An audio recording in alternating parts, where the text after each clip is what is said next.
This lesson learned is from a flight on August 18th, and I'm not a CFI, so don't take any of my instruction as anything you should repeat or try to do.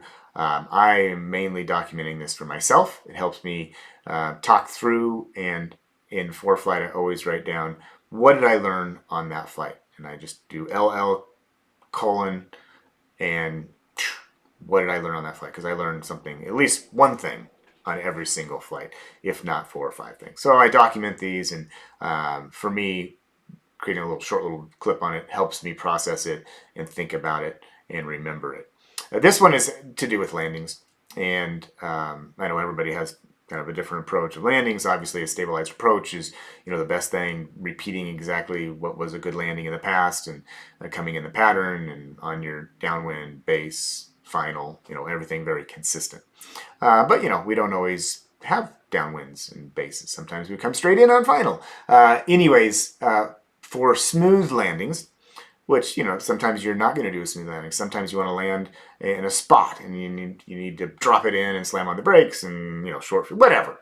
But anyways, for me, the lesson learned on this day was sometimes I don't think about adding power, or I think about it, but I don't do it. I don't process it.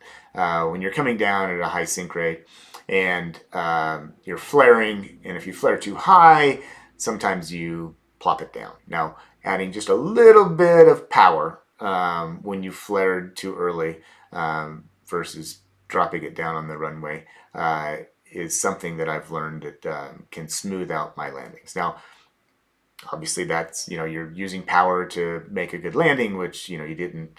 Energy management wasn't successful on that landing, but ideally you come down and most everybody, you're going to cut the power and you're going to coast in. But for me, in a 182, I've learned that if I flare too early or if my sync rate's too quick, just adding a little bit of power and then letting it ease itself on the runway. We do that on soft field landings when we're full flaps. We're coming in with a little bit of power just so we can let the airplane fly to the ground, keep the nose up, protect that nose wheel. But that's what I had documented here for lesson learned for me. And sometimes I don't know, I don't think about that power and until it's too late, and then nice little bump when you land.